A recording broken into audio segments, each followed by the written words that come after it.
ITDA PO అవినీతిపై విచారణ కోరినందుకే యానాదులపై విమర్శలు చేస్తున్నారని యానాదుల సంక్షేమ సంఘం రాష్ట్ర అధ్యక్షులు కేసీ పెంచలయ్య ఆరోపించారు. దోచుకున్న యానాదుల సొత్తును అనాపైసాతో సహా వసూలు చేసి జైలుకు పంపేదాకా వదిలిపెట్టమన్నారు. నెల్లూరు ఐటీడీఏ పీఓ అవినీతి నిధుల దుర్వినియోగంపై గిరిజన సంక్షేమ శాఖ డైరెక్టర్ విచారణకు ఆదేశించారని అన్నారు. తమ అవినీతి బండారం బయటపడడంతో పీఓ విచారణ తప్పుదోవ పట్టించేందుకు నాయకులపై విమర్శలు చేస్తున్నారని మండిపడ్డారు. తమ అవినీతి బాగోతం ఎక్కడ బయటపడుతుందోనని సమాచారం ఇవ్వడం లేదని, దీనిపై సమాచార హక్కు చట్టం కమిషనర్ను ఆశ్రయిస్తామని హైకోర్టులో రిబ్ వేస్తామని అన్నారు. విలేకరుల సమావేశంలో రాష్ట్ర అధ్యక్షులు కేసీ పెంచలయ్య, జిల్లా చైర్మన్ రాపూర్ కృష్ణయ్య తదితరులు పాల్గొన్నారు. మీడియా మిత్రులందరూ కూడా నమస్కారం.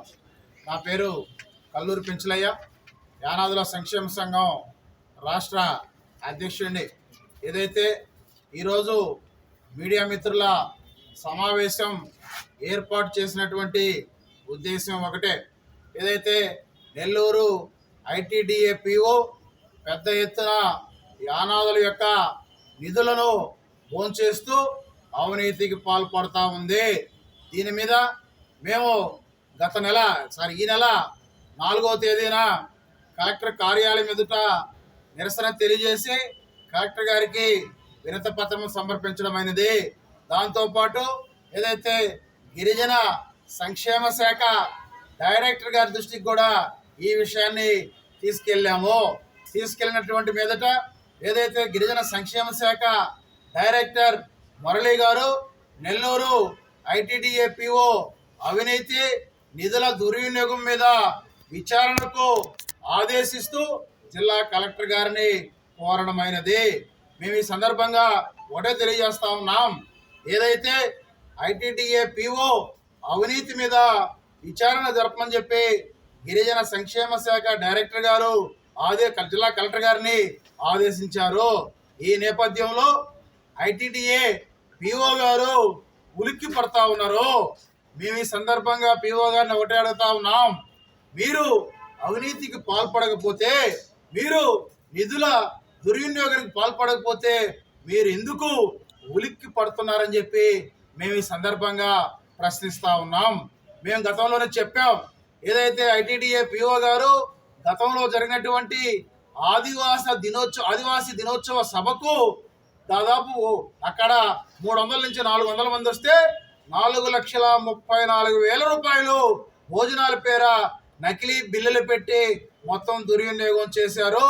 అలాగే ఇతర ఖర్చుల పేర 10 లక్షల రూపాయలు దుర్వినియోగం చేశారని చెప్పి సందర్భంగా ఆధార్తో సహా కలెక్టర్ గారికి, సీఎం గారికి, గిరిజన సంక్షేమ శాఖ అధికారులకు ఫిర్యాదు చేయడం అనేది. మేము ఐటీడీఏ పీఓ గారి అవినీతి మీద విచారణ జరపమని మేము ప్రశ్నిస్తూ ఉంటే ఆమె ఎందుకు ఉలికి పడుతుందో మాకు అర్థం కావట్లేదు. అలాగే ఏదైతే ఇతర నిధులు దాదాపు 40 లక్షల రూపాయలు దుర్వినియోగం చేసి ఉన్నారు. ఏదైతే ఆమె అనుకూలమైనటువంటి ఉద్యోగుల ద్వారా ఉద్యోగుల పేర అడ్వాన్సులు రాసుకొని వాటినంతా కూడా దుర్వినియోగం చేసి ఉన్నారు. మరో 20 లక్షల రూపాయలు నిధులను దుర్వినియోగం చేసి ఉన్నారు.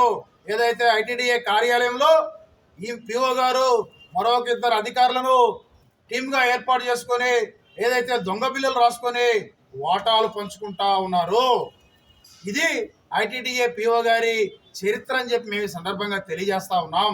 అలాగే ఏదైతే ఐటీడీఏ పీఓ గారు ఏదైతే మన ఐటీడీఏలో ఉన్నటువంటి బొలేరా వెహికల్ని పక్కన పెట్టి తన లగ్జరీ కోసం ఇన్నోవా కారును నెలకి 60,000 రూపాయల చొప్పున నిబంధనలకు విరుద్ధంగా పెట్టుకున్నారు. ఇక్కడ కూడా ఏదైతే నెలకి 15,000 రూపాయలు ఆమె జేబులో వేసుకున్నారు. ఏదైతే 60,000కి ఇన్నోవా కారు పెట్టినటువంటి వాహన యజమాని డ్రైవర్ను కూడా సమకూర్చాలి.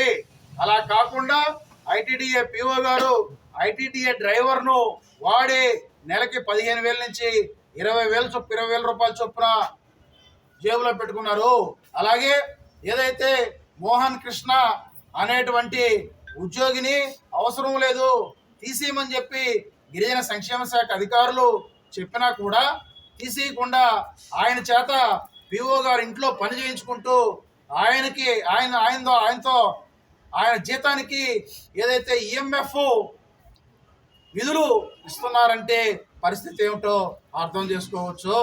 అందుకని ఈ సందర్భంగా మేము ఒకటే తెలియజేస్తా ఉన్నాం, ఏదైతే ఐటీడీఏ పిఓ గారు ఆమె అవినీతికి సంబంధించి మేము విచారణ జరపని డిమాండ్ చేయటం, గిరిజన సంక్షేమ శాఖ అధికారులు విచారణకు ఆదేశించిన తర్వాత ఆమె పలు రకాల ఆరోపణలు మా మీద చేస్తూ ఉంది.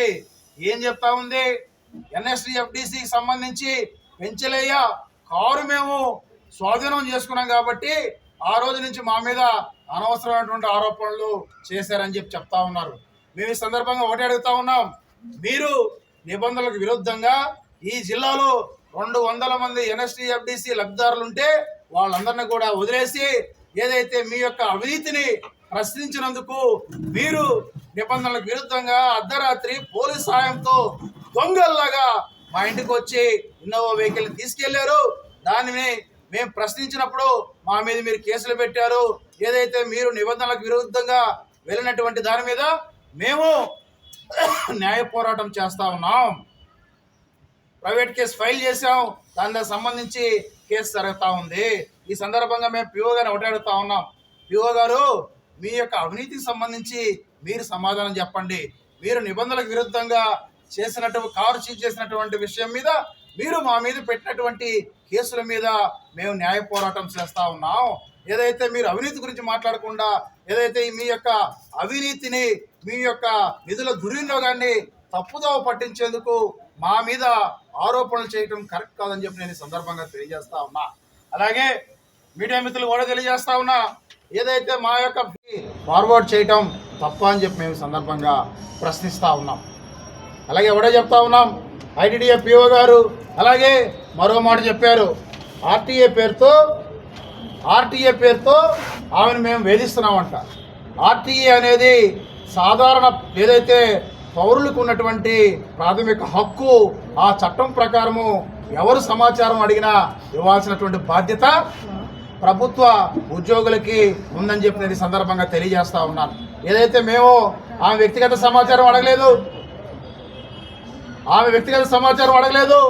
లేదు సంబంధం లేని అధికారి ఐటీడీఏ కార్యాలయానికి నిత్యం ఎందుకు వస్తున్నాడో మాకు తెలీదు, మేము అది అడగట్లేదు.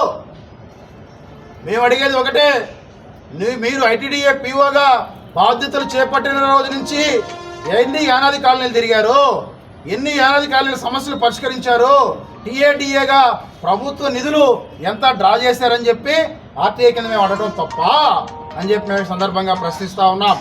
మీరు ఏదైతే ఎన్ని యానాది కాలనీలు తిరిగారు, ఎన్ని యానాదుల సమస్యల పరిష్కారం చేశారు అనేటువంటి సమాచారాన్ని మీరు ఎంత టీఏడీఏ డ్రా చేశారు అనే సమాచారాన్ని ఇవ్వకుండా దాచిపెడుతున్నారంటే మీరు మరి ఎన్ని కోట్ల అవినీతికి పాల్పడి ఉన్నారు, మీరు ఎన్ని తప్పులు చేసి ఉన్నారు అనేది మాకు స్పష్టమవుతుందని చెప్పి నేను ఈ సందర్భంగా తెలియజేస్తా ఉన్నాను. అందుకని మేము ఒకటే తెలియజేస్తా ఉన్నాం, ఏదైతే యానాదుల యొక్క నిధులను మింగేసి భోజనం చేస్తున్నటువంటి ఈ ఐటీడీఏ పిఓను ఏదైతే వదిలేటువంటి సమస్య లేదు, ఈమెను జైలుకు పంపించేంత వరకు మా యొక్క పోరాటం కొనసాగుతుందని చెప్పి నేను ఈ సందర్భంగా తెలియజేస్తా ఉన్నా. మరి ఇంకోటి తెలియజేస్తా ఉన్నా, ఐటీడీఏ పిఓ గారి వైఖరి ఎలా ఉందంటే, ఈమె గురుకులాలకి విజిట్కి వెళ్తుంది. గురుకులాలకు విజిట్కి వెళ్తే వాళ్ళు సారే పెట్టి అటెండర్కి డబ్బులు ఇస్తే అన్నీ సవ్యంగా ఉన్నట్టు వచ్చేస్తూ ఉంది. గురుకులాల్లో విద్య లేదు, కనీసం మెనూ పాటించకుండా ఏదైతే పేద గిరిజన యానాదుల యొక్క కడుపు కొడుతున్నటువంటి దుస్థితి ఉంటే పిఓ గారు సారే పెడితే అటెండర్కి డబ్బులు ఇస్తే అన్నీ సవ్యంగా ఉన్నట్లు వస్తుందంటే ఆమె అవినీతి, ఆమె యొక్క గిరిజన ఉద్ధరణ ఏ విధంగా ఉందో అర్థమవుతుందని చెప్పి నేను సందర్భంగా తెలియజేస్తా ఉన్నాను. అందుకని ఐటీడీఏ పిఓ గారికి మేము పిఓకి చెప్తా ఉన్నాం, త్వరలో ఏదైతే నీకు రిటర్న్ గిఫ్ట్ ఇస్తాం, నీకు సారే పెట్టి ఖచ్చితంగా సాగనంపుతామని చెప్పి నేను ఈ సందర్భంగా హెచ్చరిస్తా ఉన్నా. వాడే తెలియజేస్తా ఉన్నాను,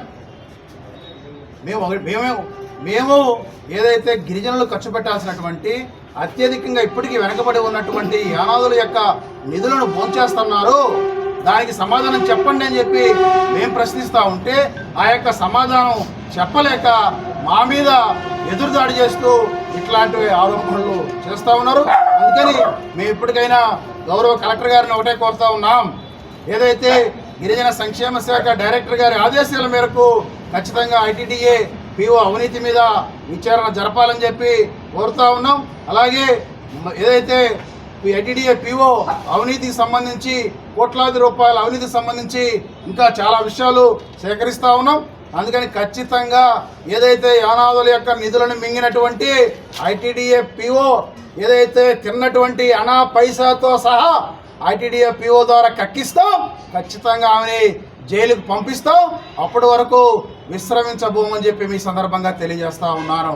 ఒకటే అడుగుతా ఉన్నాను, పిఓ గారు మీకు నిజాయితీ ఉంటే, మీరు నిజాయితీ పరులైతే మేము అడిగినటువంటి అవినీతికి సంబంధించి సమాధానం చెప్పండి. సమాధానం చెప్పలేక అవినీతి నుంచి, మీ యొక్క నిధుల భోంచేత నుంచి, మీ యొక్క ఏదైతే యానాది కాలనీలు సందర్శకుండా నిర్లక్ష్యం చేస్తున్నటువంటి దాని నుంచి తప్పుదోవ పట్టించేందుకు ఏదైతే నిజాయితీగా మీ అవినీతి మీద ప్రశ్నిస్తున్నటువంటి నాయకుల మీద ఆరోపణలు చేయటం కరెక్ట్ కాదు. దీన్ని సహించేటువంటి సమస్య లేదని చెప్పి మేము ఈ సందర్భంగా తెలియజేస్తా ఉన్నాం. మేము ఒకటే అడుగుతా ఉన్నాం, మీరు చేసేటువంటి తాటాకు చప్పుళ్లకు బెదిరింపులకు బెదిరిపడేది యానాదుల సంక్షేమ సంఘం కాదని చెప్పి ఈ సందర్భంగా మేము తెలియజేస్తా ఉన్నాం.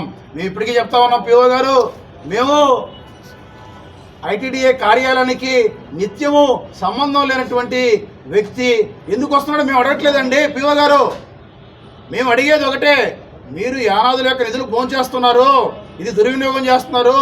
మీరు మా యొక్క డబ్బులతో జీతం తీసుకొని మా యొక్క డబ్బులతో అన్నం తింటూ మా మీదే కేసులు పెడుతూ మా యొక్క నిధులు భోంచేస్తూ ఉంటే మేము చూస్తూ ఊరుకుండాలా? ఊరుకుండేటువంటి సమస్య లేదు. చాలామంది పీఓలను చూసాం, చాలా ఇట్లాగే అవినీతికి పాల్పడినటువంటి పీఓలను ఇంటికి పంపించినటువంటి చరిత్ర యానాదుల సంక్షేమ సంఘానిది అని చెప్పి తెలియజేస్తూ, అందుకని ఇప్పుడే మేము ఖచ్చితంగా ఏదైతే నీకు సేరా సారే పెట్టి గిరిజన గురుకులాలను సేరా సారా తీసుకుని గిరిజన గురుకులాలను ఎట్లా నాశనం చేస్తున్నావో అలాగే నీకు రిటర్న్ గిఫ్ట్ ఇస్తాం, త్వరలోనే సేరా సారే పెట్టి సాగనంపుతామని చెప్పి ఈ సందర్భంగా మేము తెలియజేస్తా ఉన్నాం. ఐటీడీఏ పిఓ అవినీతి ఏ స్థాయిలో ఉందంటే, గిరిజన గురుకులాల ప్రిన్సిపాల్స్ వాళ్ళ బిడ్డలకు పెళ్లిళ్ళు చేసుకుంటే ఈయనకి సేరా సారే పెట్టాలి, వాళ్ళ ఇంట్లో ఫంక్షన్ చేసుకుంటే ఈమెకి ముడుపులు ఇవ్వాలి. ఏదైతే గురుకులాల్లో మెనూ పాటించట్లేదు, విద్యా ప్రమాణాలు లేవు, చదువులు లేవు, వాటిని మేము ప్రశ్నిస్తే కనీసం వాళ్ళ మీద చర్యలు తీసుకున్నటువంటి దాఖలాలు లేవని చెప్పి నేను ఈ సందర్భంగా తెలియజేస్తా ఉన్నాను. మీరు ఐటీడీఏ పిఓగా వాటాలు పంచుకునేదానికి వచ్చారా? యానాదుల యొక్క నిధులను వాటాలు పంచుకునేదానికి వచ్చారా? దాన్ని సహించేది లేదు. ఏదైతే మీరు యానాదుల యొక్క నిధులను కోట్లాది రూపాయలు భోంచేశారో, భోంచేసి ఎవరితో కలిసి వ్యాపారాలు చేస్తున్నారు, ఎక్కడెక్కడ పెట్టుబడులు పెట్టారు, ఎక్కడెక్కడ విల్లాల్లో పెట్టుబడులు పెట్టినారో అన్ని చరిత్ర అంతా బయటకు తీస్తాం. ఖచ్చితంగా మిమ్మల్ని ఏదైతే యానాదుల యొక్క నిధులను భోంచేసినటువంటి మిమ్మల్ని జైలుకు పంపించేంత వరకు విశ్రమించేటువంటి సమస్య లేదని చెప్పి ఈ సందర్భంగా మరెన్నో వీడియోల కోసం మా ఛానల్ ని సబ్స్క్రైబ్ చేసుకుని పక్కనే ఉన్న బెల్ ఐకాన్ ని క్లిక్ చేసి యాక్టివేట్ చేసుకోండి.